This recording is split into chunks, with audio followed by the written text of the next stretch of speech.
Hello everyone, welcome to today's lesson. My name is Feruza Mirzayeva and I am pleased to be your instructor for this lesson.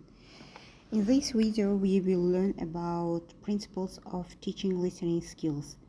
By the end of the lesson you will have a better understanding of this topic and be able to use the knowledge in practice. So let's begin our lesson. What is listening? Listening is the ability to accurately receive and interpret messages in the communication process.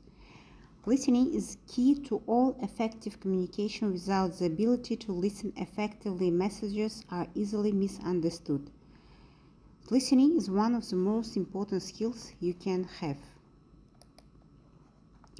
What is the difference between listening and hearing? Listening is with the mind, hearing with the sense.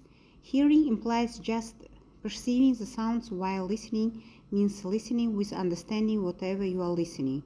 Both the body as well as mind is involved in listening process. Listening is an active process while hearing is a passive activity. Hearing is an effortless activity while listening is an act requiring conscious efforts, concentration and interest. Listening involves both physical and psychological efforts. The process of listening. First stage is receiving, second stage understanding, third stage remembering, fourth stage evaluating, and the last one is feedback. The process of listening. First process is receiving. Is the national focus of hearing a speaker's message. This stage is represented by the ear because it is the primary tool involved with this stage of the listening process. Second one is understanding. In the understanding stage, we attempt to learn the meaning of the message, which is not always easy. Deciding what the message means to you. And third one is remembering. Remembering begins with the listening. If you cannot remember something that was said, you might not have been listening effectively. However, even you are listening attentively, some messages are more difficult than others to understand and remember.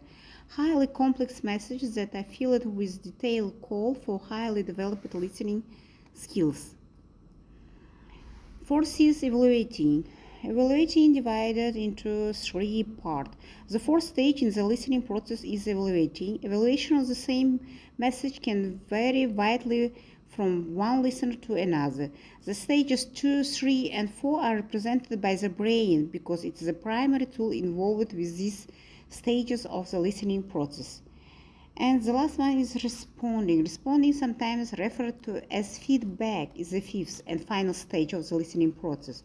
Your reaction to the message, it can be emotional and intellectual.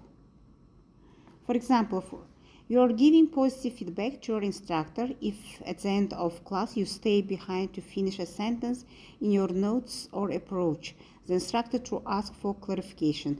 The opposite kind of feedback is given by students who gather their belongings and rush out the door as soon as class is over.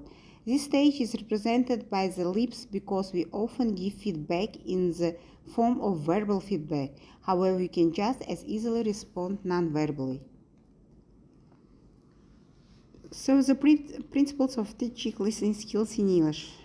First is encourage students to listen as often as much possible. The more students listen, the better they get at listening and the better they get at understanding pronunciation and at using it appropriately themselves. One of our main tasks, therefore, will be to use as much listening in class as possible and to encourage students to listen to as much English as they can. Second principle, help students prepare to listen. Students need to be made ready to listen. This means that they will need to look at pictures, discuss the topic, or read the questions first, for example, in order to be in position to predict what is coming. This is not just so that they are in the right frame of mind, but also that they are engaged with the topic and the task and really want to listen. Third principle, once may not be enough. There are almost no occasions when the teacher will play an audio track only once. Students will want to hear it again to pick up the things they missed the first time, and we may well want them to have a chance to study some of the language features on the tape. In the case of live listening, students should be encouraged to ask for repetition and clarification when they need. Fourth principle, encourage students to respond to the content of a listening, not just to the language. An important part of a listening quiz is for teachers to draw out the meaning of what is being said, discern what is intended, and find out what impression it makes on the students. Questions such as, do you agree with what they said, and did you find the listening interesting? Why? Are just as important as questions like, what language did she use to invite him? Fifth principle, different listening stages demand different listening tasks because there are different things we want to do with the listening text. We need to set different tasks for different listening stages. This means that for first listening, the tasks may need to be fairly straightforward and general. That's why the student's general understanding the response can be successful and the stress associated with the listening can be reduced. Later listenings, however, may focus it in on detailed information, language use or pronunciation, etc. It will be the teacher's job to help students to focus in on what they are listening for. So, thank you for your attention. That's all.